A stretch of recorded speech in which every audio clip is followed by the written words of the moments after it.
Hey guys, what is up? It's Antonio. Welcome back to another episode here on Gladiator Disc Golf.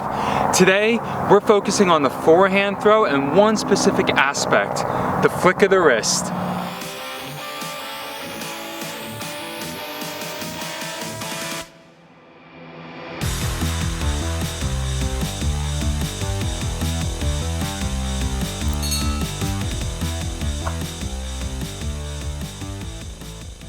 If you're brand new to my channel, I want to welcome you. Thank you so much for coming and stopping by. Please make sure that you like, subscribe, and hit that notification bell.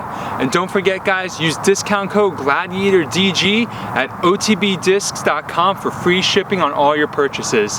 It's a great website. Make sure you check them out. The guys there are fantastic. Alright, so let's talk about this flick of the wrist concept. You know, we saw Paul Ulibarri do it, and it's really, you know, part of his warm-up routine, but it's definitely a great skill that all disc golfers should be working on, is making sure that wrist is vertical as you're coming through, for a couple reasons.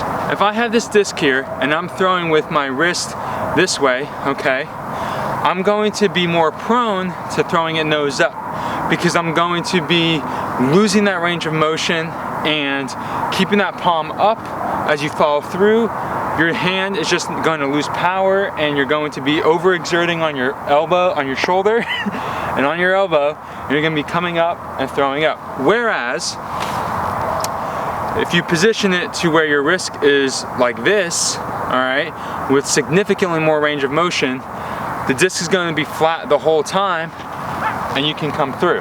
But now you might be saying, Antonio, okay, I get it in theory. What can I do to actually learn how to throw it that way instead of just doing it?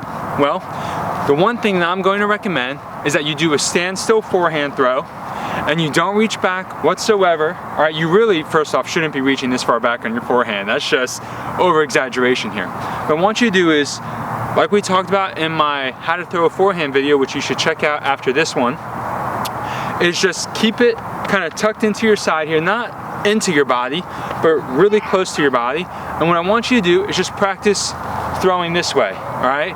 You can do a little rocking back and forth to get some more momentum behind it, but make sure that it's not causing you to throw nose up. And what I want you to do is just go ahead and practice flicking that wrist from back to forward as you're coming through, all right? And what that you're going to do is you're going to start training your body to throw forehands that way. Because the last thing you want is to jump into a full walk up and run up and all these other things and then lose control of that and start swinging with your arm, okay? This is not bowling or anything. This is not even sidearm pitching or throwing a football. So forehand really uses the wrist a lot. And if you're not using the wrist on your forehand throw, then you're losing so much distance and accuracy with your forehand throw. So we'll throw a couple of these, some putters and mids, just keeping the elbow close on a standstill and just throwing like this. Now it's a little cold, so there's not a lot of moisture on my fingers right now, so we'll see if we'll hear the snap, but you should definitely be able to tell as it's coming out.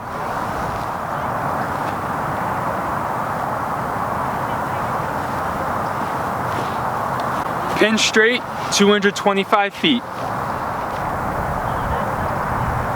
Oh! That cold weather, that just came out real quick because of that premium plastic, which is why I love having base plastics in the bag, because cold weather like this, I don't lose any grip, whereas with some of this premium stuff, I definitely lose grip.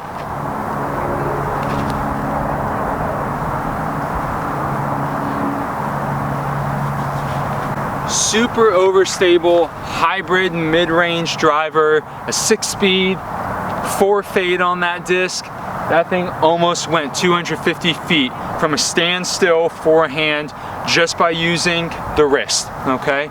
So the wrist is the most important part of the forehand throw. Let's go and let's throw a couple fairways and mid and distance drivers and see how it all works out. Let's see if we can get a couple to 300 feet. I think we can.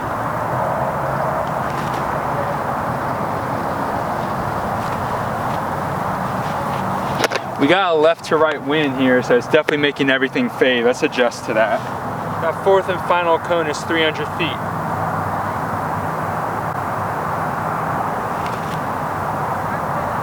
Ooh. That might be 300 right there. Standstill forehand, just focusing on the wrist, guys. Focus on the wrist and your discs are gonna fly true and straight and be beautiful out on the course. I hope you guys found this little tutorial super helpful. Make sure that you work on flicking that wrist, okay, and getting the most out of your forehand throws. Like I mentioned earlier, if you want to hear some more tips on forehands, check out my how to throw a forehand video. And if you're still not satisfied and you want some more tips on how to improve, check out the finer details of the forehand throw in my second video on that. Well, that's all I have for you today, guys. Until next time, have a great round.